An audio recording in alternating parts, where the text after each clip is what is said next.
Bismillahirrahmanirrahim. Assalamualaikum warahmatullahi wabarakatuh. Alhamdulillah hamdan katsiran thayyiban mubarakan fi wa asyhadu an la ilaha illallah wahdahu la syarikalah iqrara bihi wa tauhida wa asyhadu anna Muhammadan abduhu wa rasuluh. Allahumma salli wa sallim wa barik ala nabiyyina Muhammad wa ala alihi wa ashabihi wa man tabi'ahum bi ihsanin ila yaumiddin. Yaqulu Rabbuna azza wa jalla fi kitabihil karim, ya ayyuhalladzina amanu taqullaha haqqa tuqatih wa la tamutunna illa wa antum muslimun. Ya ayuhan nasu taqu rabbakumul ladzi khalaqakum min nafsin wahidah wa khalaqa minha zawjaha wa batha minhuma rijalan katsiran wa nisaa'a wattaqullaha alladzi tasaaluna bihi wal arham innallaha kana 'alaikum raqiba. Ya ayyuhalladzina amanu taqullaha wa qulu qawlan sadida yuslih lakum a'malakum wa yaghfir lakum dhunubakum wa may yuti'illaha wa rasulahu faqad faza fawzan 'azima. Amma ba'd. Alhamdulillah, bapak-bapak, ibu-ibu, jamaah kaum, semoga solawat dan salam senantiasa tercurahkan untuk junjungan kita Nabi Muhammad sallallahu alaihi wasallam, kepada para keluarga beliau, para sahabat dan orang-orang yang mengikuti jejak beliau hingga akhir zaman kelak. Bapak Ibu jamaah sekalian yang kami muliakan, sejenak kita duduk bersama untuk memberikan nutrisi kepada hati dan iman kita. Kalau tubuh kita membutuhkan nutrisi berupa makanan dan minuman, maka jangan lupa bahwa hati dan keimanan kita juga butuh dengan nutrisi berupa siraman ilmu agama yang bersumber dari Al-Quran dan hadis-hadis Nabi Sallallahu Alaihi Wasallam. Dan alhamdulillah, termasuk nikmat dari Allah ketika Allah terus membukakan kesempatan untuk menuntut ilmu agama Allah. Dan termasuk nikmat yang besar dari Allah Subhanahu wa taala kepada seorang hamba adalah diberikan keistiqomahan di dalam menjalankan kebaikan, keistiqomahan di dalam menuntut ilmu agama Allah, keistiqomahan di dalam menjalankan ketaatan kepada Allah Subhanahu wa taala. Alhamdulillah, di hadapan kita kelanjutan dari kitab Al-Adabul Mufrad yang dikarang oleh Al-Imam Al-Imam Al-Bukhari rahimahullah. Alhamdulillah, insyaallah ta'ala di kesempatan hari ini kita akan melanjutkan pembahasan pada bab nomor 549, ya. Bab 549. Kata beliau, babun idza arsala rajulan ila rajulin fi hajatin fala yukhbiruhu. Jika seseorang mengirim seorang untuk sebuah keperluan kepada orang lain, maka janganlah utusan tersebut membeberkannya. Kemudian kata beliau, haddatsana Muhammad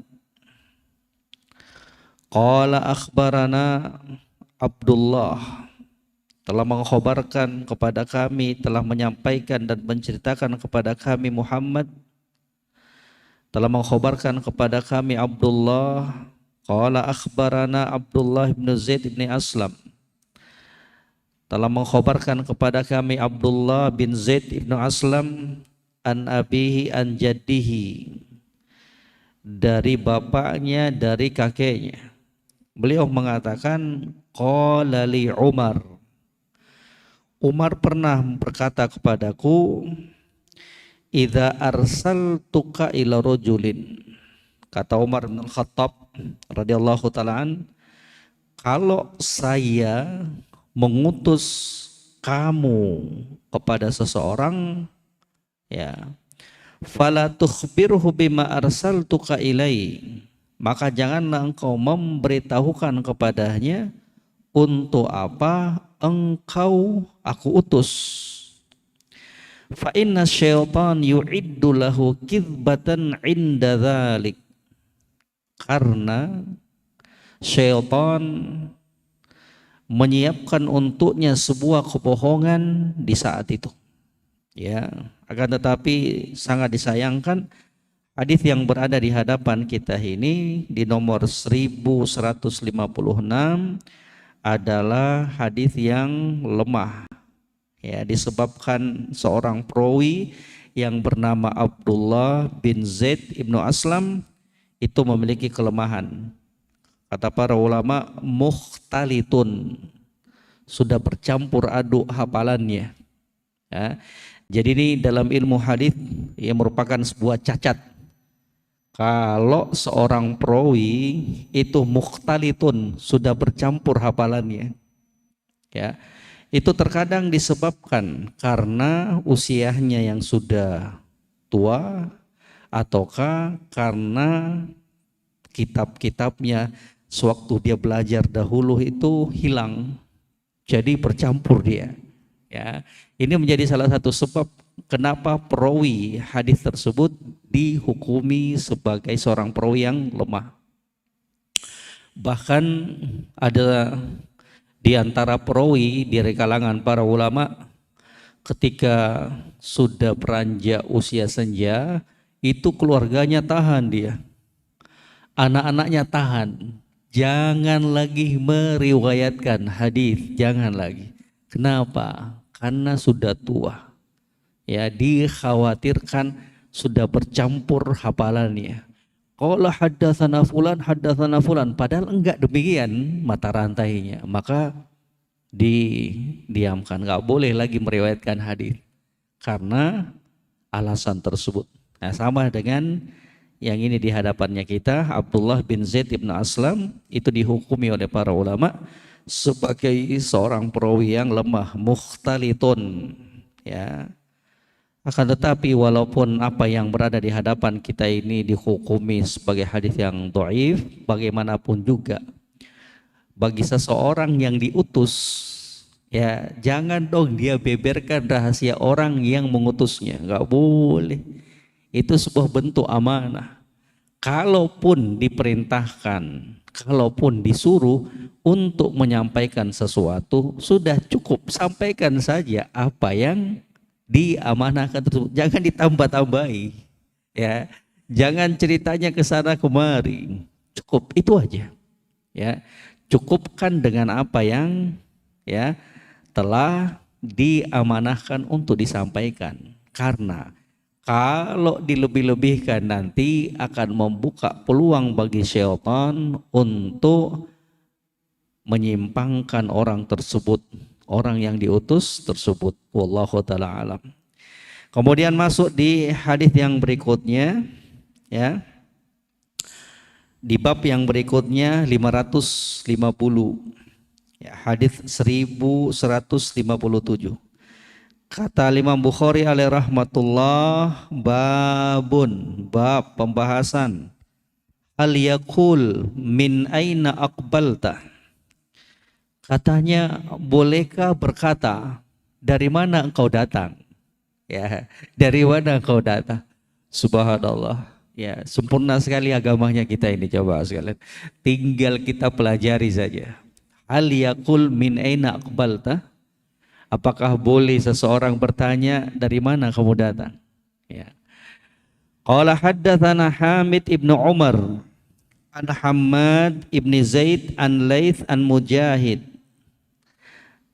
Dari Hamid ibnu Umar, dari Hammad bin Zaid, ya, dari Laits, dari Mujahid, ya, beliau mengatakan kana yakrahu ayyuhiddar rajul an-nazar ila akhihi ayutsbi'ahu basarahu idza qama min indihi aw yas'aluhu min aina ji'ta wa aina tadhhab. Dari Mujahid, ya, beliau mengatakan kana yakrah ayyuhiddar rajul an-nazar ila akhihi, tidak disukai, dibenci bagi seseorang, ya, bagi seseorang perempuan maupun laki-laki masuk dalam hukum ini. Jamaah sekalian yang kami muliakan, perempuan dan laki-laki katanya dibenci, tidak disenangi bagi seorang muslim dan muslimah untuk menajamkan pandangannya terhadap saudaranya. Kalau bahasa kita Bapak, melotot. Melotot. Ya. Ya, katanya tidak, merupakan perkara yang dibenci, tidak disenangi seorang muslim ataukah muslimah menajamkan pandangannya terhadap saudaranya, ya, memelototkan matanya kepada saudaranya, ya, ataukah pandangannya mengikutinya. Artinya apa? Apa yang diperbuat oleh orang lain ikut terus dia awasi pergerakan orang tersebut. Ya, ya, ya. Ketika dia beranjak dari tempatnya, ataukah bertanya kepadanya, dari mana engkau datang, kemana kamu akan pergi. Ya, hadis yang berada di hadapan kita ini jamaah sekalian, ya, hadis yang dihukumi oleh para ulama sebagai hadis yang dhaif.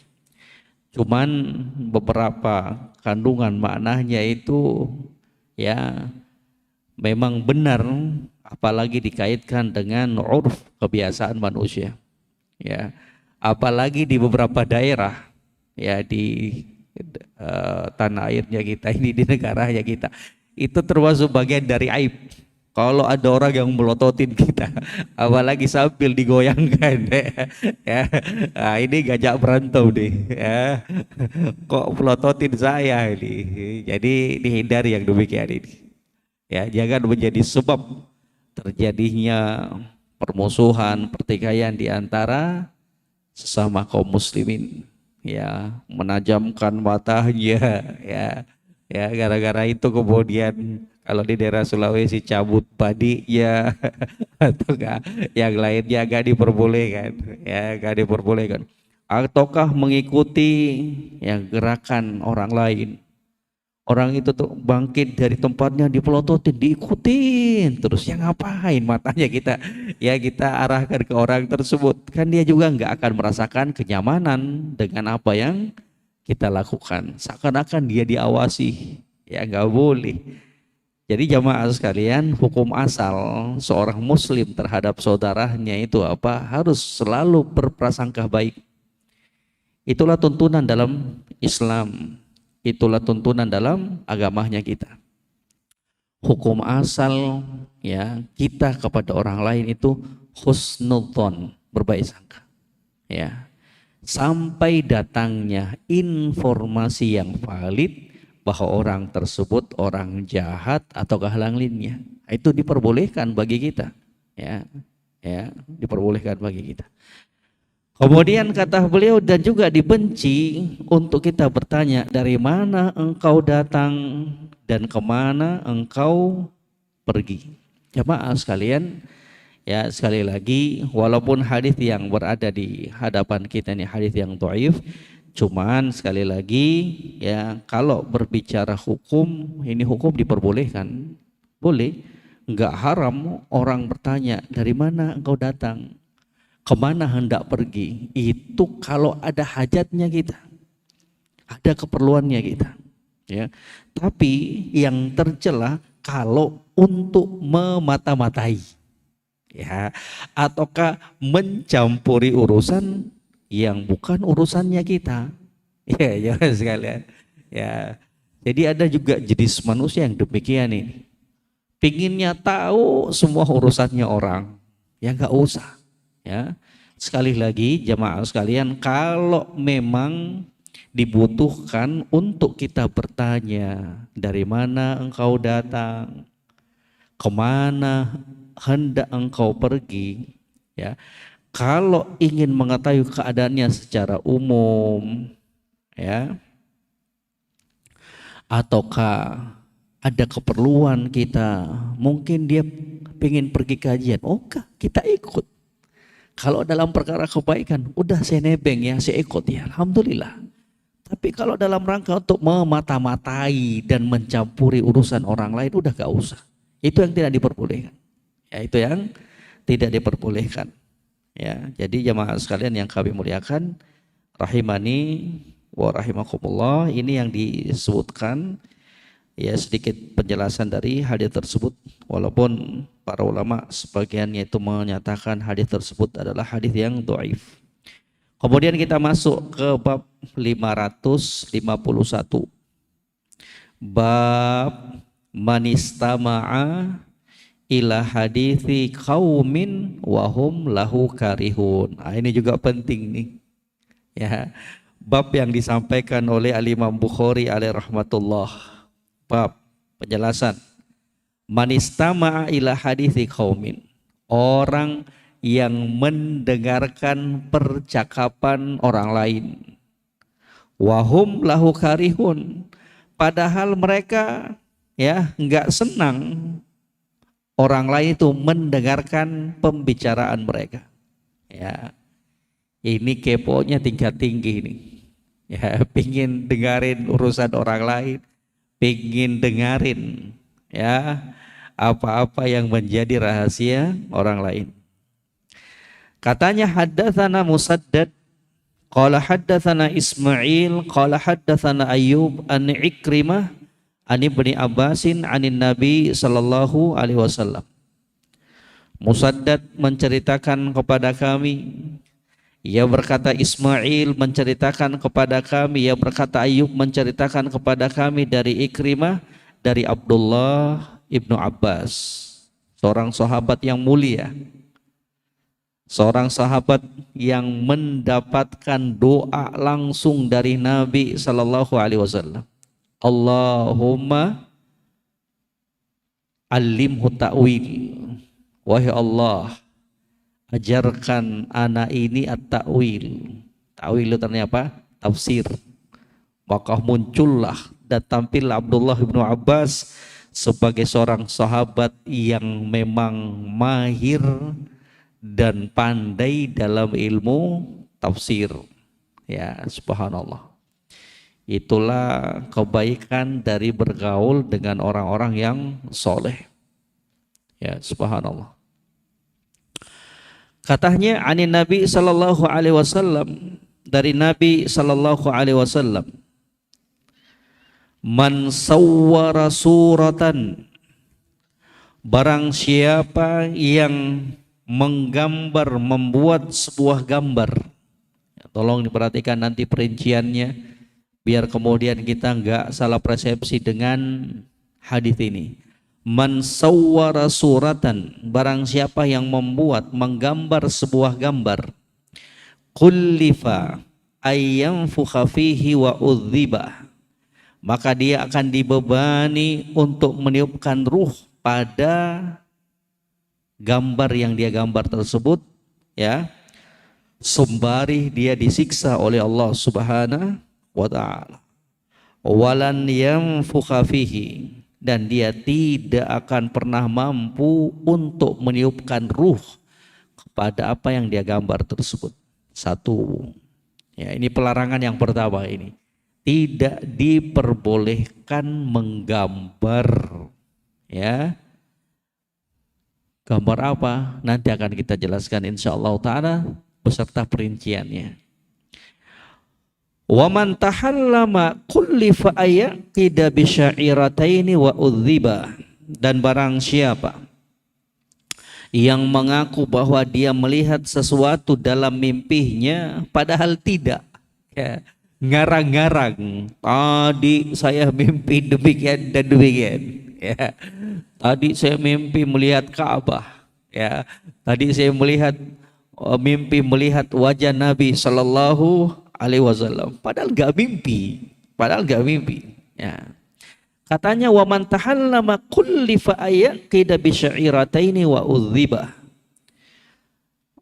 Maka orang yang mengaku dia melihat sesuatu dalam mimpi padahal tidak demikian, maka dia akan diperintahkan untuk menyambung 2 biji gandum. Ya kapan bisa disambung tuh? Enggak bakalan bisa. Ya. Ini kata para ulama, kullifa ayaqida bi syairataini wa udziba, itu adalah kinayatun an ta'dzibihi ala dawam. Itu menunjukkan kata-kata kiasan bahwa orang tersebut akan selalu disiksa selama-lamanya. Karena nggak bakalan bisa ketemu itu 2 biji gandum tuh. Itu sebagai kata kiasan bahwa dia itu akan terus-menerus mendapat siksaan dari Allah Subhanahu wa taala. Wala yaqida bainahuma, dan dia tidak akan mampu untuk menyambung keduanya. 2. Ini perkara yang kedua, jamaah sekalian, kaum muslimin dan muslimat, yang diharamkan di dalam Islam. Kalau tadi satu apa? Menggambar. Akan ada perinciannya insyaallah taala setelah kita membacakan secara sempurna hadis yang berada di hadapannya kita. Kemudian yang kedua, bercerita bohong bahwa dia itu mimpi melihat sesuatu padahal enggak demikian. Wa man istama'a ila hadithi qaumin wa hum yufirruna minhu. Pelarangan yang ketiga, barang siapa yang mendengarkan percakapan sebuah kaum orang lain padahal mereka tidak menyukainya, enggak senang mereka. Subba fi udhunaihi al-anuk, maka untuk orang yang kerjaannya demikian pingin dan selalu pingin mendengarkan percakapan orang lain padahal orang lain gak senang untuk didengarkan obrolannya mereka, untuk orang-orang yang seperti ini apa? Akan dituangkan kedua telinganya besi cair, subhanallah, timah cair, na'udzubillah, la ilaha illallah. Jadi jamaah sekalian, hadis yang berada di hadapan kita ini juga diriwayatkan oleh Imam Bukhari dalam kitab sahihnya. Ya, subhanallah. Jadi gini dulu jamaah sekalian, kita kan tadi kita sebutkan ada 3 pelarangan. Pelarangan yang pertama, pelarangan menggambar.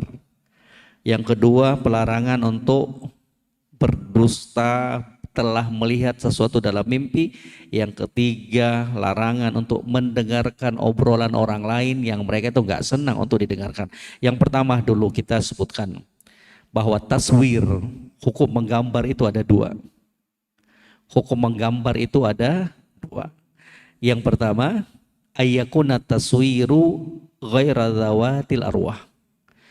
Gambar yang dia gambar itu bukan bentuk makhluk bernyawa. Nah, kalau seperti ini fala ba'sa bihi, tidak mengapa, boleh.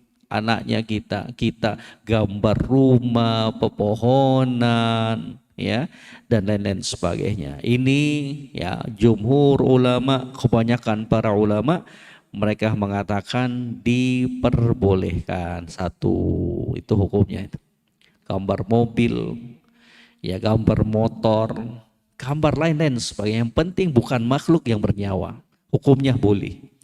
Yang kedua, ayakuna taswir zawatil arwah. Yang kedua, hukum yang kedua, gambarnya itu gambar makhluk bernyawa, dan itu bercabang hukumnya. Yang pertama, kalau dia menggambar makhluk bernyawa langsung dengan tangannya, pakai pulpen, pensil, atau ke alat gambar, kuas dan lain-lain sebagainya, Kalau dia langsung menggambar dengan tangannya secara sempurna, makhluk secara sempurna, manusia lengkap, kepalanya, tangannya, makhluk lengkap, hewan dan lain sebagainya, maka ini para ulama mengatakan apa? Tidak diragukan lagi keharamannya, tidak diperbolehkan. Ya, coba diperhatikan perinciannya ini baik-baik. Ya, kalau dengan tangan langsung itu haram hukumnya. Ya, dan itulah yang termasuk dari apa? Min kabairidz dzunub, dosa besar. Dan itulah yang masuk dalam pelarangan hadis yang berada di hadapan kita ini. Man sawwara suratan kullifa ayyunfakha fihi wa udzibah. Barang siapa yang menggambar, maksudnya apa ini? Menggambar secara langsung dengan tangannya, pakai pulpen, pena atau kuas, cat dan lain-lain sebagainya, maka untuk orang tersebut akan dibebankan, diperintahkan untuk meniupkan ruh pada makhluk bernyawa yang dia gambar. Na'udzubillah.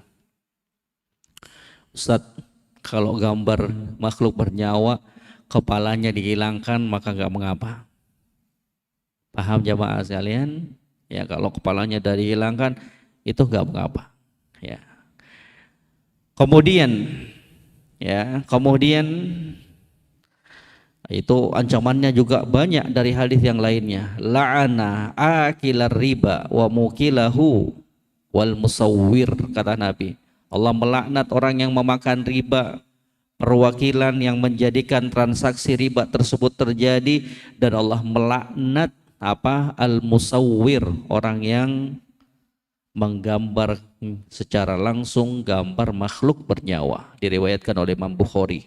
Dan laknat Allah Subhanahu wa taala itu menunjukkan bahwa dosa itu dosa besar. Ya. Sekarang yang kedua jamaah sekalian, ayakuna taswir dzawatir arwah bi ghairi liat. Ya. Gambar makhluk bernyawa tersebut tidak dia gambar dengan tangannya, tapi melalui apa? Alat. Seperti sekarang ini apa? Kamera ataukah yang lainnya. Ini terjadi silang pendapat di kalangan para ulama, dan pendapat yang kuat wallahu taala alam itu tidak termasuk dari pelarangan, diperbolehkan. Kenapa? Wah, bukan tangannya kita, itu alat. Itu alat, ya. Itu alat, dan betul-betul apa yang dipotret itu ya betul sama dengan aslinya. Jadi wallahu taala alam tidak termasuk dalam pelarangan ini. Walaupun di sana ada sebagian para ulama kemudian apa? Menyatakan masuk pula dalam hukum ini. Ya, singkat kata jamaah sekalian, terjadi silang pendapat di kalangan para ulama dalam permasalahan ini, dan pendapat yang kuat tidak termasuk dalam pelarangan kalau itu menggunakan alat. Tapi tetap para ulama kemudian menasihatkan untuk tidak bergampang-gampangan dalam permasalahan ini. Karena termasuk dari sikap wara' seseorang adalah apa? Meninggalkan perkara yang diperselisihkan oleh para ulama. Kalau memang ada hajat silahkan, kalau ada keperluan silahkan. Ya, wallahu taala alam. Barakallahu fiik. Ya. Kemudian jamaah sekalian yang kami muliakan, mudah-mudahan bisa tergambarkan tadi perincian hukum dari menggambar itu. Jadi saya ulangi tadi, kalau menggambar selain yang bernyawa diperbolehkan, ya. Kemudian hukum menggambar makhluk bernyawa itu ada dua, ada yang secara langsung dengan tangan itu jelas keharamannya. Kemudian yang kedua dengan menggunakan alat, terjadi silang pendapat yang benar tidak termasuk dalam pelarangan wallahu taala alam. Kemudian pelarangan yang kedua, wa man tahallama kullifa ayyakida syairataini wa udziba, dan barang siapa ya yang mengaku bahwa dia melihat sesuatu dalam mimpinya padahal tidak demikian. Semalam saya lihat wajah Nabi sallallahu alaihi wasallam, padahal bohong, ya. Semalam alhamdulillah saya mimpi umroh melihat Ka'bah, padahal bohong. Ini tidak diperbolehkan, ini dosa ini. Jadi ya berbohong ketika dalam keadaan sadar maupun berbohong dalam mengungkapkan kejadian ketika bermimpi, padahal tidak demikian kenyataannya, ini juga masuk dalam perkara yang diharamkan di dalam Islam. Gak diperbolehkan ngarang-ngarang, ya, ya, karena itu masuk bagian dari apa? Dari perkara dusta, ya, gak diperbolehkan, ya. Jadi jamaah sekalian, jangan mentang-mentang ingin memperdengarkan dan menceritakan kepada orang lain mimpi-mimpi yang indah, kemudian kita berbohong mengarang-arang, ya gak diperbolehkan, ya gak diperbolehkan. Kemudian yang ketiga, dan inilah yang menjadi titik pembahasan kita di bab 551 ini, wa man istama'a ila hadithi qaumin, dan barang siapa yang memperdengarkan, ya, barang siapa yang mendengarkan percakapan sebuah kaum, wahum lahum karihun wahum yafirruna minhu, dan mereka itu enggak senang terhadap perkara tersebut, enggak mau mereka, ya, terdengar ucapannya, pembicaraannya oleh orang lain. Maka untuk orang-orang yang ngeyel seperti ini, untuk orang-orang yang ingin tahu urusannya orang lain ini, subba fi udhunaihi al-anuq, maka akan dituangkan ke dalam kedua telinganya besi cair, timah cair, naudzubillah, jazaa wifaqa, sebagai bentuk balasan dari perbuatannya. Kenapa kamu mau mendengarkan ucapan pembicaraan orang lain? Orang lain nggak senang. Masuk dalam hukum ini jamaah sekalian, kalau ada orang yang menelpon, ya, ya, lagi pembicaraannya seru, dia sudah pergi menyingkir ke pojok masjid, ke tempat yang lainnya, nggak pingin ada orang lain yang melihatnya, mendengarkannya, kemudian kita alasan terus mepet ke orang tersebut, masuk juga dalam hukum ini, nggak boleh. Ada tetangga yang sedang terjadi perang dunia II di rumahnya, sudah langsung ditempelkan telinganya di dinding tetangganya, gak boleh juga. Alasan menyapu di halamannya biar terdengar, ada apa sih? Jangan, jamaah sekali. Sekali lagi kita sering dan selalu ingatkan, tidak bosan-bosannya urusannya kita itu banyak sekali. Ya, problemnya kita ini banyak sekali. Gak usah ngurusin problemnya orang lain, gak usah masukkan urusan orang lain ke dalam urusan dirinya kita. Di sana ada urusan kantornya kita, di sana ada urusan bisnisnya kita, di sana adalah urusan rumah tangganya kita. Pengen hidup enak, mari konsentrasi ngurusi urusannya kita, kecuali di sana ada kemaslahatan. Kalau enggak ada, mari mengingatkan diri pribadi dan untuk semuanya sebuah petikan nasihat Nabi Sallallahu Alaihi Wasallam, min husni islamil mar'i tarkuhu ma la ya'nihi, termasuk kebagusan, keelokan, keindahan Islamnya seseorang itu dia tinggalkan perkara yang tidak bermanfaat untuknya. Itu tanda bagusnya Islam seseorang. Ngapain ngurusin orang lain? Ya, urusannya kita masih banyak, aibnya kita, kekurangannya kita masih banyak yang perlu untuk terus kita benahi dan perbaiki. Ya, telinga ini nikmat dari Allah, maka setiap nikmat itu akan dimintai pertanggungjawabannya di sisi Allah.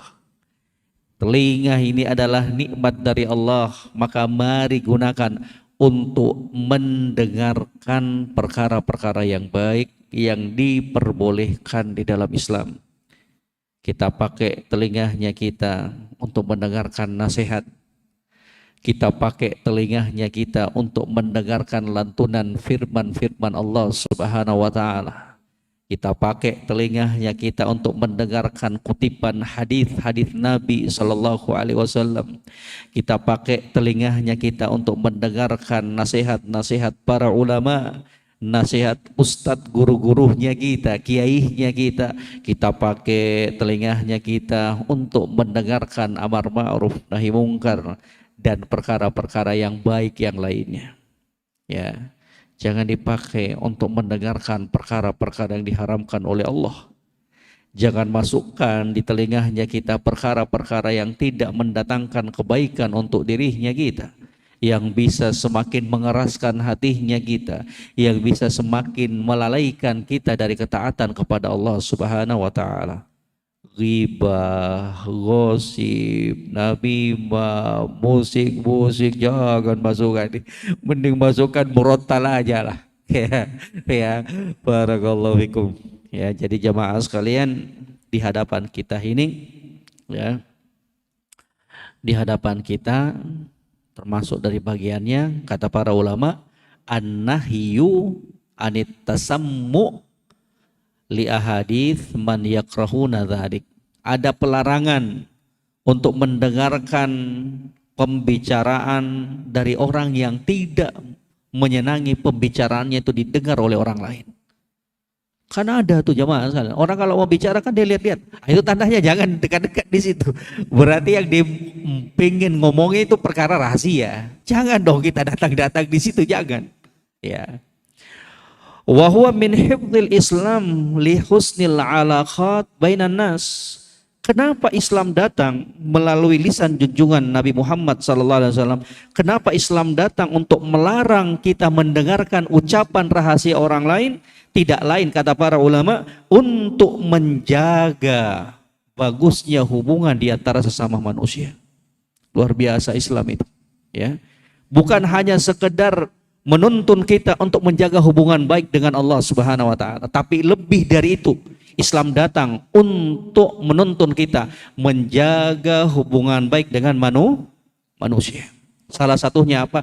Jangan dengarkan ucapan pembicaraan orang lain yang mereka itu nggak senang untuk didengarkan. Ada tuh korinahnya itu, ada tanda-tandanya itu bahwa orang tersebut nggak senang kalau kita datang nimbrung dalam urusan mereka. Contoh, lagi ngobrol, tiba-tiba kita datang, mereka langsung diam. Oh, berarti itu tanda ya, itu pembicaraan mereka rahasia. Pembicaraan mereka rahasia. Ya, jadi ada korinahnya. Ya, jangan sampai kita menjadi orang yang tidak sensitif terhadap perkara demikian.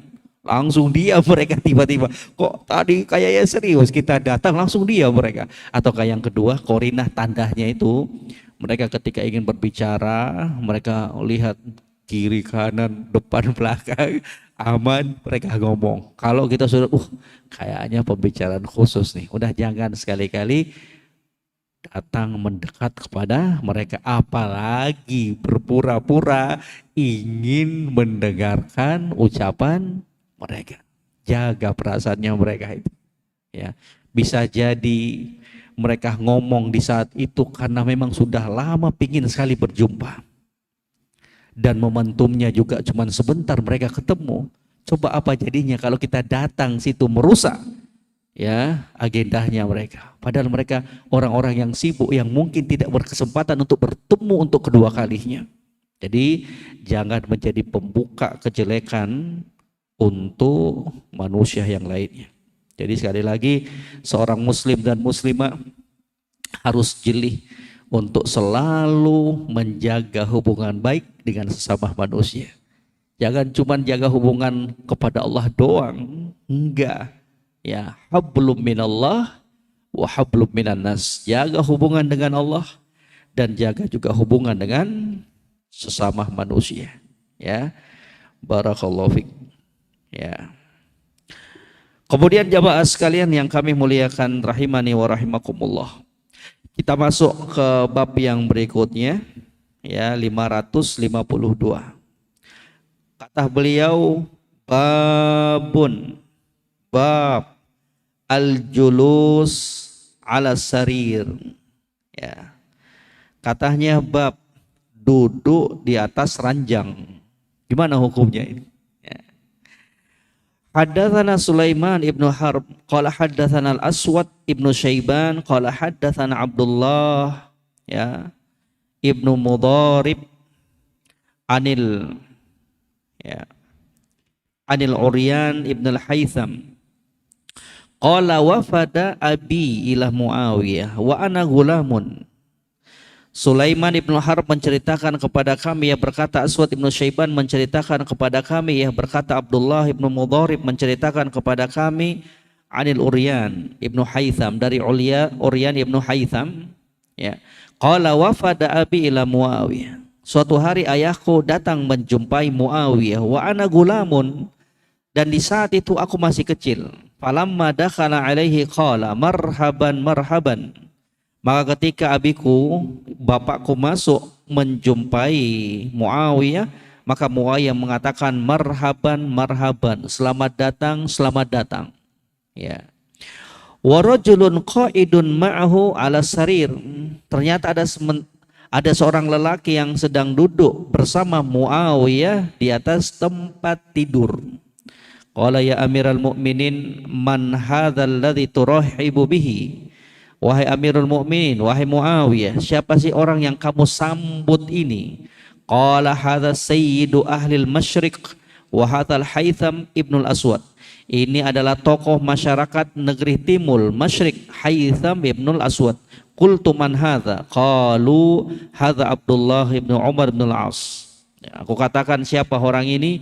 Mereka mengatakan ini adalah Abdullah ibnul Umar ibnul As. Qultu lahu ya Aba Fulan min aina yakhruju dajjal? Qala ma ra'aitu ahla baladin as'ala an ba'idin wala atruka lil qarib min ahli baladin anta minhu. Thumma qala yakhruju min aldil Iraq dzati syajarin wa nakhlin. Siapa orang ini? Mereka mengatakan ini adalah Abdullah bin Amr bin Al-As. Aku katakan kepadanya, wahai Abu Fulan, dari mana munculnya Dajjal? Beliau menjawab, aku tidak melihat penduduk sebuah negeri lebih bersemangat untuk menyanakan sesuatu yang jauh dan lebih membiarkan sesuatu yang dekat melebihi penduduk negeri asal kalian. Dia berkata, dia keluar dari negeri Irak yang memiliki pohon dan kurma. Ya, hadis yang kita bacakan ini dalam sanadnya terdapat kelemahan. Ada seorang perawi yang tadi kita sebutkan, Abdullah ibnu Mudharib, ya, la yu'raf, itu tidak dikenal, ya. Demikian pula Uryan ibnu Haytham majhul, tidak diketahui, sebagaimana disebutkan oleh Ibnu Abi Hatim dari ayahnya dalam kitab Al-Jarh wa Ta'dil, ya. Meskipun hadisnya dhaif, ada pelajaran yang bisa kita ambil bagaimana seorang muslim menyambut tamu, ya, menyambut tamu. Jadi di Arab itu, jamaah sekalian, ada namanya apa, ya, kohwa, apa ini istilahnya kalau kita apa ya, bahasa Inggrisnya itu welcome drink, ya, ya, minuman sambutan, ya. Kalau di Arab itu biasanya mereka suguhkan kopi, teh, ataukah ada lagi satunya itu mirip-mirip kopi juga, ya. Kalau yang sering umroh mungkin sering lihat itu, kalau habis subuh sering orang bagi-bagikan itu pakai, ya, slot teko yang kecil itu. Nah, itulah mereka itu. Itu penyambutan. Lihat ini, ketika datang langsung katakan marhaban marhaban. Ya, selamat datang, selamat datang. Jadi kalau ada tamu itu jangan cemberut mukanya kita. Ya, harus betul-betul yang memperlihatkan kebahagiaan. Walaupun kita nggak senang orangnya mungkin, ya, tapi harus diperlihatkan di hadapan dia bagaimana Islam telah menuntun kita untuk apa? Menyambut tamu dengan baik. Kemudian juga yang kedua, ya, bolehnya seseorang itu apa? Duduk di atas ranjang, boleh. Ya, boleh, bukan aib. Kemudian yang berikutnya, ya, di hadis 1161 kata Imam Bukhari rahimahullah, qala haddatsana Yahya qala haddatsana Waqi' qala haddatsana Khalid ibn Dinar an Abil Aliyah qala jalastu ma' Ibni Abbas ala saririn. Yahya menceritakan kepada kami, Waqi' menceritakan kepada kami, berkata Khalid ibn Dinar menceritakan kepada kami dari Abul Aliyah, beliau mengatakan jalastu ma'abni Abbasin ala saririn, aku pernah duduk bersama Abdullah bin Abbas di atas tempat tidur. Ya, boleh. Mungkin juga, ya, kebiasaan mereka tempat santainya ada tempat tidur, wallahu ta'ala alam. Tapi mungkin kalau sekarang ini ya nggak mungkin lah masuk di kamar tidurnya orang. Ya, ya. Tapi kalau itu terjadi misalkan karena ada keperluan, ada acara pernikahan, ya sah-sah saja kalau tuan rumahnya mempersilahkan kita untuk duduk di atas ranjangnya, barakallahu fiik, di atas tempat tidurnya. Kemudian kata beliau, haddatsana Ali, ya. Qala haddatsana Syu'bah an Abi Jamrah qala kuntu aq'udu ma'a Ibni Abbas fakana yuq'iduni ala saririhi faqala li aqim indi hatta aj'ala laka sahman min mali fa aqumtu indahu syahrain. Katanya ya, dari Ali bin Ja'ad menceritakan kepada kami, Syu'bah menceritakan kepada kami dari Abu Jamrah. Beliau mengatakan, aku pernah duduk bersama Ibnu Abbas, kemudian dia mempersilahkan aku duduk di atas tempat tidurnya. Ya, kemudian jadi jangan tergambarkan rumahnya para sahabat itu seperti rumah kita sekarang ini yang kamarnya ada 8. Mereka itu orang-orang yang Masya Allah, ya, Subhanallah, yang mereka itu adalah himmahnya akhirat. Ya, katanya fakana yuq'iduni ala saririhi. Abdullah bin Abbas kemudian mempersilakan aku duduk di atas tempat tidurnya. Faqala li, maka beliau mengatakan kepadaku, aqim indi hatta aj'ala laka sahman min mali. Tinggallah bersamaku agar kemudian aku ya bisa memberikan dan menetapkan bagianmu dari hartaku, agar aku bisa memberikan hartaku kepadamu. Subhanallah. Kalau kita pinginnya tamunya cepat pulang, pengennya tamu itu jangan bermalam berhari-hari, ya. Tapi lihat di para sahabat, katanya akim indi, ya, tinggallah bersamaku, ya. Subhanallah. Betul-betul mereka apa? Memuliakan tamunya. Kenapa? Karena memuliakan tamu itu ibadah. Man kana yu'minu billahi wal yaumil akhir falyukrim dhaifahu. Kata Nabi, barang siapa yang beriman kepada Allah dan Rasulnya, maka hendaknya dia muliakan tamunya. Tamu itu enak, jamaah sekalian. Menjamu tamu itu enak. Kenapa? Karena apa yang kita berikan kepada tamu kita, itu hakikatnya rezeki dia dari Allah. Cuma dititipkan dari kita. Kita gak rugi. Ya. Coba pikirkan ini jamaah sekalian, ya. Coba pikirkan ini, ya. Bahwa ketika kita akan kedatangan tamu, harus kita ingat bahwa apa yang akan kita berikan kepada dia itu pada hakikatnya adalah rezeki yang sudah Allah tetapkan untuknya melalui kita. Jadi apa ruginya kita? Gak berkurang hartanya kita. Oh, memang itu udah jatahnya yang Allah titipkan melalui kita. Ya. Jadi apa? Enak menjamu tamu itu, rezeki dari Allah, tapi pahala buat kita. Alhamdulillah. Makanya di kalangan para ulama itu senang sekali mereka kalau datang tamu, senang sekali mereka. Karena itu ajang untuk mendapatkan pahala. Gak ribet, ya, gak ribet.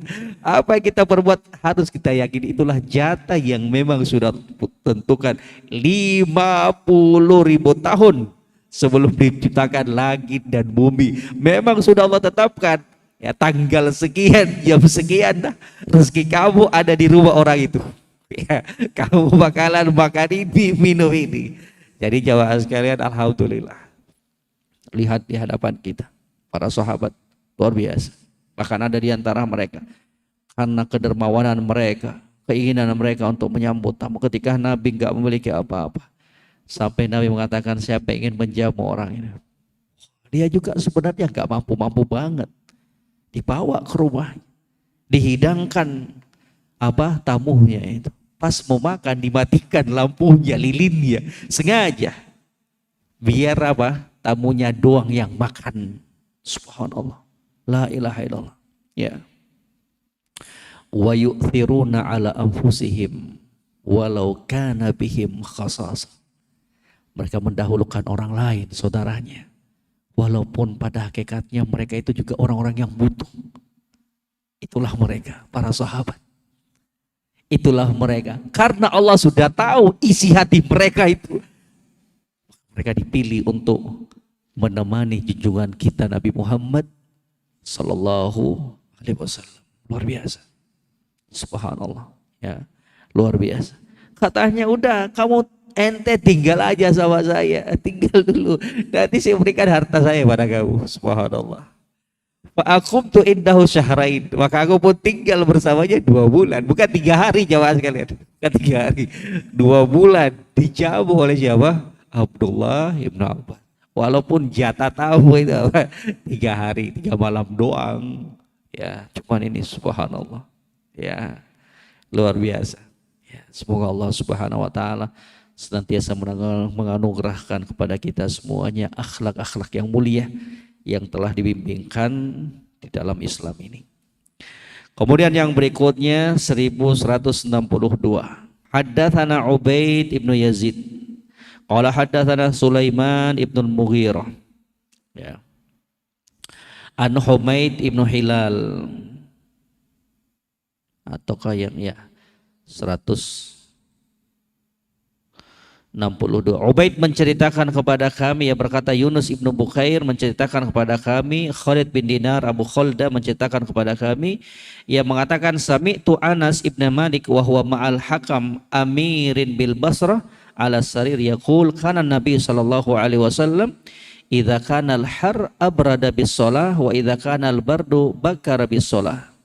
Aku mendengarkan Anas bin Malik ketika bersama Al-Hakam, pemimpin gubernur Basrah, duduk di atas tempat tidur. Ini intinya diperbolehkan, bukan perkara yang aib itu. Duduk di atas tempat tidur. Ya. Beliau mengatakan adalah Rasul Shallallahu Alaihi Wasallam bila suhu udara panas, beliau menunda sholat zuhur. Jadi jamaah sekalian, hukum asal pelaksanaan sholat itu di awal waktu. Dalam hadis Abdullah bin Mas'ud radhiyallahu taala Nabi pernah ditanya oleh beliau, ya Rasulullah, ayyul amali afdal? Amalan apa sih yang paling bagus wahai Nabi? Kata Nabi apa? As-sholatu fi waqtiha. Salat tepat pada waktu. Ini hukum asalnya. Salat itu dikerjakan pada awal waktu. Itu yang paling bagus. Kecuali ada kebutuhan yang darurat yang mungkin tidak bisa kita tinggalkan. Anak kita sakit, istrinya kita sakit, lagi di jalan, di tol, kan gak mungkin kita berhenti sholat di situ, di tol nih.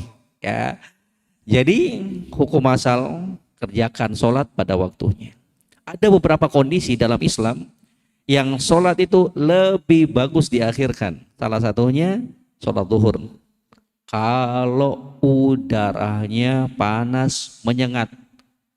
Dan itu mungkin jamaah sekalian tergambarkan di zaman dahulu. Kenapa?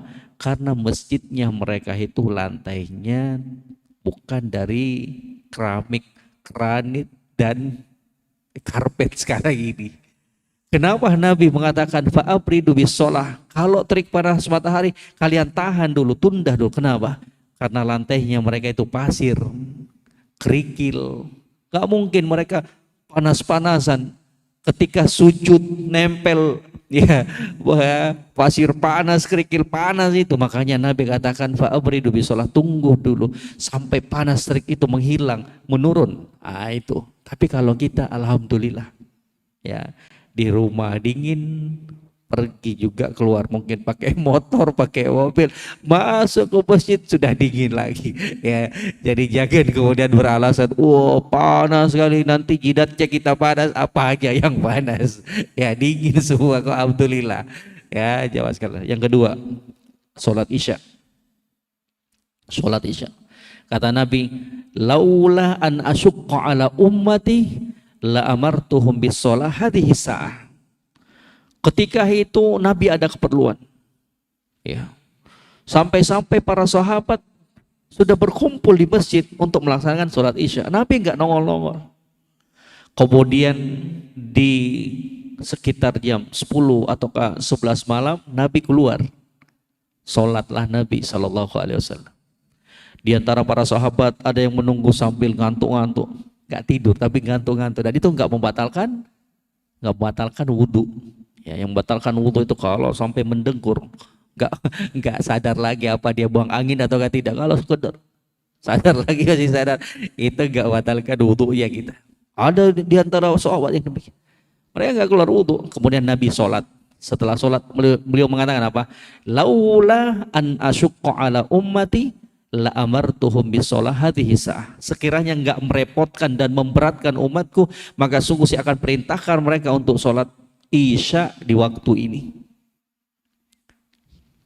Jadi jemaah sekalian, sekali lagi, kalau gitu Ustaz, nanti kita umumkan di masjid kita ini, ya Pondok Pinang sholat isya jam 10. Oh ngawur, gak ada orang nanti. Iya. Jadi kalau sudah kumpul jamaah kaum muslimin, udah tegakkan sholat. Tapi mungkin kalau sekiranya kita laki-laki ini nggak berkesempatan sholat berjamaah di masjid, karena baru mendarat pesawatnya, ataukah baru pulang dari safar, sampainya kita jam 8 malam. Kalau kondisinya demikian, tinggal lihat. Kalau kita khawatir kelelahan, maka sholat isya segera. Tapi kalau masih mampu untuk bertahan, maka sebaiknya diakhirkan sholat isyanya kita. Dipahami nih jamaah sekalian, ini fatwanya para ulama, keterangan dari kalangan para ulama. Ya, tapi jangan kemudian disalahartikan. Nanti dikumandangkan azan, wah tunggulah, saya pingin sholat jam 10 aja lah. Enggak, kalau sudah dikumandangkan azan, kaum muslimin sudah berkumpul, imam sudah datang, udah sholat berjamaah bersama mereka. Ibu-ibu, kalau ibu-ibu mungkin memungkinkan untuk melaksanakan sunnah yang satu ini. Ibu-ibu kalau enggak sholat berjamaah di masjid, di rumah, ya kalau tidak khawatir, catatannya tolong didengarkan baik-baik. Kalau tidak khawatir ketiduran, maka ibu lebih bagus sholat isyanya itu di jam 9, jam 10. Itu lebih bagus. Kalau mau tepat pada waktunya silakan, itu juga bagus. Ini khusus untuk sholat isya loh. Bukan sholat semua aja, sholat isya doang nih. Ya. Tapi kalau ibu khawatir nantinya ketiduran, maka jangan coba-coba. Karena ingin menerapkan sunnah mengakhirkan waktu sholat isya, akhirnya ketiduran, bangunnya jam 4, 15 menit lagi sholat subuh, gak boleh, jangan, gak boleh. Ya, jadi ibu-ibu, boleh ibu-ibu untuk menerapkan sunnah yang satu ini. Ibu pengen sholat isya tepat waktunya, silahkan, itu baik. Ibu mau mengakhirkannya pun juga baik, sesuai dengan hadis Nabi tadi itu, laula an asyukka ala ummati la amartuhum bisolah hadhihi sa'ah. Ya. Kemudian yang berikutnya, hadis yang berikutnya, ya, kata Nabi Shallallahu Alaihi Wasallam di hadis 1163, ya, haddatsana Amr ibnu Mansur qala haddatsana Mubarak haddatsana Al-Hasan qala haddatsana Anas bin Malik. Amr ibnu Mansur menceritakan kepada kami, ia berkata, Mubarak menceritakan kepada kami, Al-Hasan menceritakan kepadaku, ia berkata, Anas bin Malik menceritakan kepadaku, dakhaltu ala Nabi, saya pernah masuk menjumpai Nabi sallallahu alaihi wasallam, wa huwa ala saririn marbulin bisyarit. Aku pernah datang menjumpai Nabi dan ketika itu beliau berada di atas tempat tidur yang berajut anyaman. Siapa ini? Nabi Muhammad sallallahu alaihi wasallam. Manusia yang termulia. Manusia yang paling pertama masuk ke dalam surga Allah. Katanya apa? Beliau Anas bin Malik masuk jumpa Nabi, ternyata Nabi berada di tempat tidur yang berajut anyaman doang, bukan spring bed. Ya, Nabi aja gini ya. Berarti nanti pulang jual spring bed ya kita semua ya? Enggak, boleh, ya boleh tidur di atas spring bed boleh. Katanya, ya. Tahta ra'sihi wisadatun min udumin hashuha lifun. Subhanallah. Di bawah kepala beliau terdapat sebuah bantal dari kulit yang diisi dengan sabut. Subhanallah. Ya, la ilaha illallah. Manusia yang termulia. Yang kalau saja beliau minta kepada Allah, dunia ini akan diberikan oleh Allah Subhanahu wa ta'ala. Ma baina jildihi wa baina sarir thawbun. Antara kulit beliau dan tempat tidur terdapat kain alas. Fadakhala alaihi Umar fabakha. Ya, maka Umar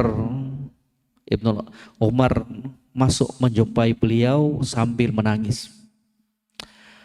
Ketika melihat keadaan Nabi Shallallahu Alaihi Wasallam demikian, nangis Umar bin Al-Khattab, nangis. Faqala lahu Nabi Shallallahu Alaihi Wasallam, ma yubkika ya Umar. Nabi Shallallahu Alaihi Wasallam katakan, apa gerangan yang membuat kamu menangis wahai Umar? Apa? Qala ama wallahi ma abqik ya Rasulullah. Demi Allah, ya. Sesungguhnya aku tidak menangis wahai Rasul sallallahu alaihi wasallam. Alla akuna a'lam annaka akramu 'ala Allah min Kisra wa Qaisar. Fahuma ya'ithani fi ma ya'ithani fihi minad dunya.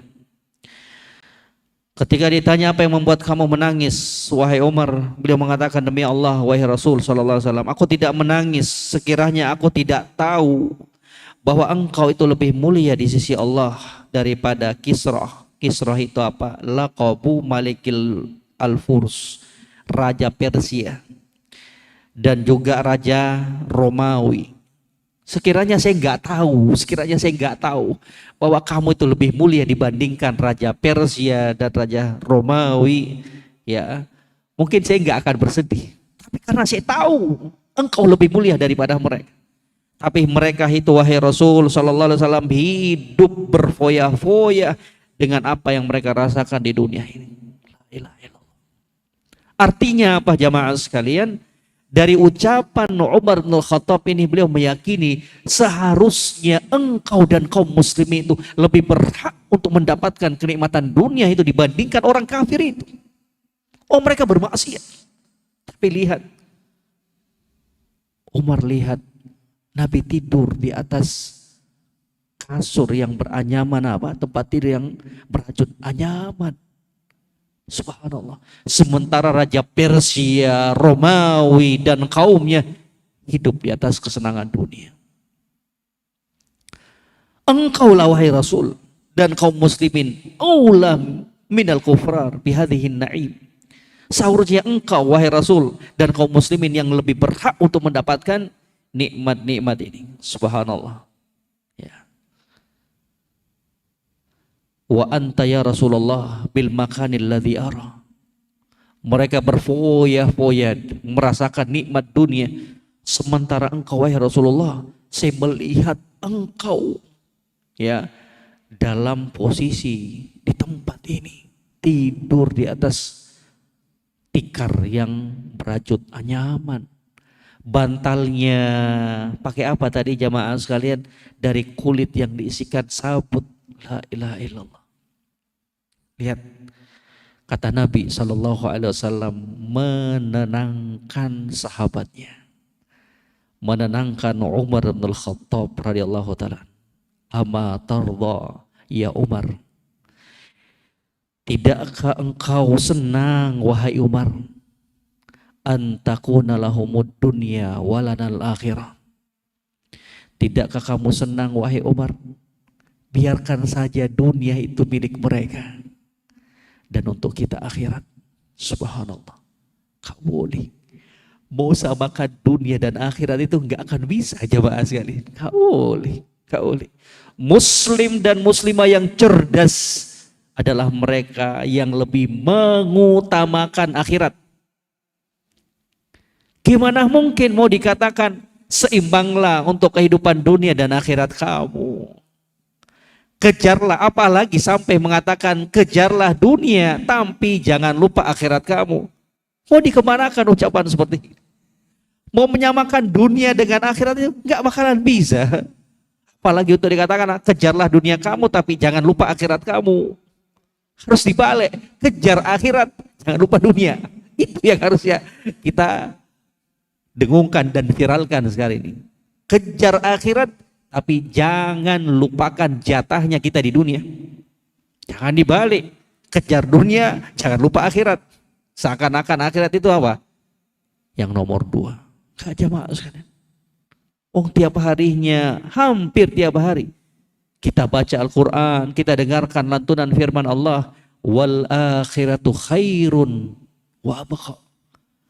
Dan akhirat itu apa? Lebih bagus dan lebih kekal. Berapa lama sih kita hidup dengan kemewahan di dunia ini, jemaah sekalian? Toh ujung-ujungnya adalah kematian. Toh ujung-ujungnya akan kita tinggalkan hartanya kita yang selama ini kita tinggalkan, yang kita kumpulkan untuk kita bagi-bagikan kepada ahli warisnya kita. Bukan berarti kita mengharamkan apa-apa yang telah Allah berikan di dunia, enggak. Bukan berarti kita enggak boleh menjadi orang kaya, bukan. Tapi jangan kekayaan itu, jangan pekerjaan itu sampai melalaikan kita dari tujuan penciptaannya kita. Wa ma khalaqtul jinna wal insa illa liya'budun. Tidaklah aku ciptakan jin dan manusia kecuali untuk beribadah kepadaku. Jangan kemudian ambisinya kita, target hidupnya kita hanya untuk meraih kesenangan dunia belaka. Rendah itu. Obsesi yang rendah, cita-cita yang rendah. Harusnya seorang muslim dan muslimah target utamanya adalah surga Allah Subhanahu wa ta'ala. Dijadikan dunia ini sebagai batu loncatan untuk meraih surga Allah Subhanahu wa ta'ala. Makanya ada tuh ya syair yang indah yang disebutkan oleh Al-Imam An-Nawawi rahimahullah dalam muqaddimah kitab Riyadhus Shalihin ya beliau. Ya.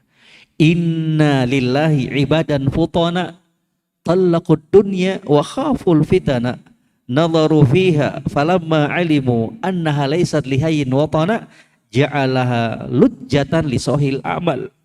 Ada di antara hamba-hamba Allah yang cerdas. Dia ketika melehok ke dunia, ternyata dia tahu dunia ini enggak pantas untuk kehidupan selama-lamanya. Artinya apa? Dia pun kemudian menceraikan dunia itu dan menjadikannya sebagai tempat untuk berlabuh di lautan yang luas, yaitu kampung akhirat. Dia jadikan dunia itu sebagai sarana untuk meraih surga Allah Subhanahu wa ta'ala. Dan itulah kemenangan, kebahagiaan, keberhasilan yang hakiki. Tidak ada lagi keberhasilan, tidak ada lagi kebahagiaan lebih tinggi dari kebahagiaan dan kenikmatan ketika kita dimasukkan ke dalam surga Allah Subhanahu wa ta'ala dan diselamatkan dari neraka Allah Subhanahu wa ta'ala. Semoga apa yang singkat ini jamaah sekalian memberikan kebaikan, pencerahan untuk kita semuanya. Barakallahu fiik. Sebelum kita tutup, sini ada pertanyaan. Assalamualaikum warahmatullahi wabarakatuh. Waalaikumsalam warahmatullahi wabarakatuh.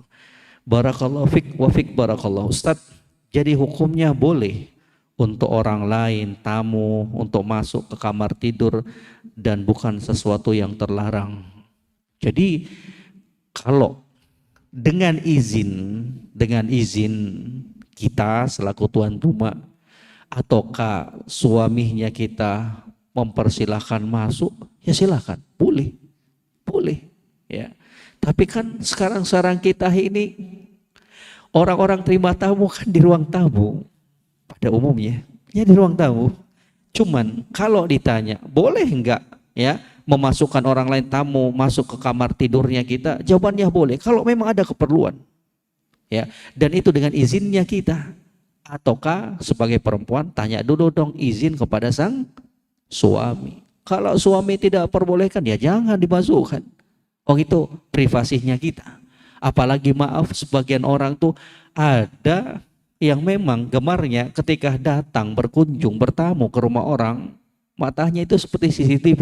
Lihat semuanya. Gak boleh jawab sekalian, gak boleh. Ya lihat semuanya, kemudian setelah keluar dari rumahnya orang diceritakan semuanya ke orang. Gak boleh, gak boleh. Ya gak boleh. Datang bertamu itu dalam rangka untuk menguatkan hubungan kita sama kaum muslimin, bukan untuk mencari aib dan kekurangan saudaranya. Oh rumahnya gede, cuman saya kotor. Waduh rumahnya Masya Allah bagus sekali, perabotnya mahal-mahal. Itu orang tuh bahaya, nanti dia diazab oleh Allah SWT. Gak boleh, gak boleh ngomong-ngomong demikian itu. Jadi kalau datang bertamu ya jadilah tamu yang baik, tutup telinganya kita, jangan lihat perkara-perkara yang gak seharusnya kita lihat. Jadi kalau ditanya boleh enggak, boleh hukumnya. Kalau memang ada hajatnya, ya. Tapi kalau enggak ada ya cukup di ruang tamunya kita, Ya, wallahu taala a'lam, barakallahu fiik. Ada yang mau ditanyakan, Bapak ya? Ada yang mau ditanyakan? Silakan Pak Haji. Barakallahu fiik.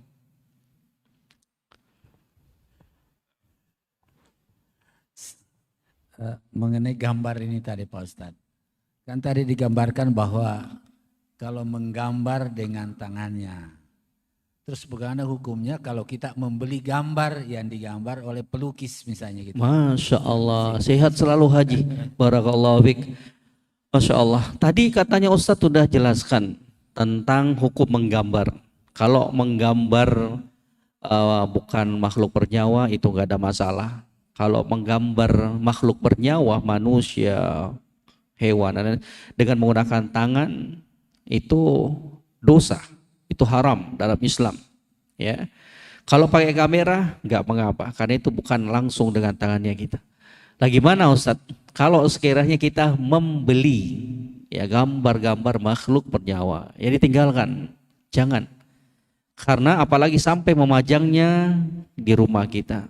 Kata Nabi SAW, la yadkhulul malaikata baitan fihi kalbun wa suratun. Malaikat enggak akan masuk. Malaikat di sini malaikatur rahmah. Malaikat rahmat tidak akan masuk ke dalam sebuah rumah yang di dalamnya ada anjing dan gambar-gambar makhluk bernyawa yang dilukis dengan tangan langsung. Jadi kalau mau beli lukisan, pilih lukisan-lukisan yang pemandangan ya selain makhluk bernyawa. Wallahu taala a'lam, barakallahu fi. Ya silakan Pak. Satu lagi karena waktunya. Barakallahu fiik. Assalamualaikum Ustaz. Waalaikumsalam warahmatullahi wabarakatuh. Sehat selalu buat Bapak sekeluarga. Ya, sekarang kan kita banyak lihat gambar-gambar makhluk bernyawa yang ada di pamflet atau di banner-banner yang tersebar di jalan-jalan itu ya. Pamflet. Iya.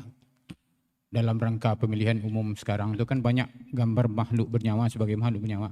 Apa hukumnya? Itu kan lengkap gambarnya sampai kepalanya ada orang-orang itu. Tadi saya katakan Pak, kalau gambarnya itu pakai alat, itu memang terjadi silang pendapat di kalangan para ulama. Ya, yang ada sekarang poster-poster itu kan kebanyakannya pakai alat, cetaknya pakai alat. Wallahu ta'ala alam, itu enggak mengapa. Ya, cuman kalau ditanyakan itu hati-hatilah. Ya, orang ulama terdahulu itu takut mereka sama yang namanya amanah itu, kepemimpinan, takut mereka. Kalau sekarang nyari kepemimpinan itu besar tanggung jawabnya itu, besar tanggung jawabnya. Jadi jangan coba-coba, apalagi menghalalkan semua cara untuk bisa meraih kepemimpinan tersebut, berat tanggung jawabnya. Kata Nabi, la tas'alil al-imarah, jangan coba-coba kamu ya ingin menjadi seorang pemimpin yang memegang sebuah tanggung jawab. Ya, karena sesungguhnya kepemimpinan tersebut adalah penyesalan pada hari kiamat.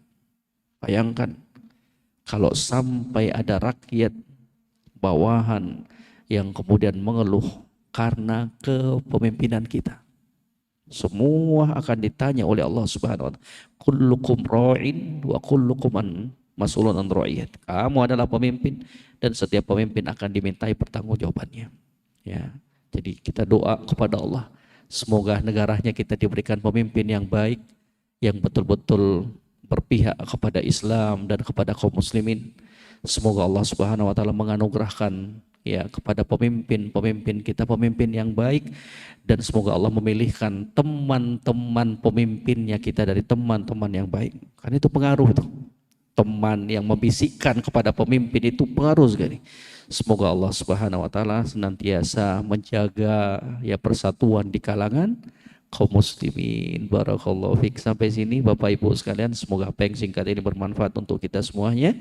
Wa akhiru da'wana alhamdulillahirabbil alamin. Subhanakallahumma bihamdik asyhadu an la ilaha illa anta astaghfiruka wa atubu ilaik. Assalamualaikum warahmatullahi wabarakatuh. Wa jazakumullahu khairan. Barakallahu fikum.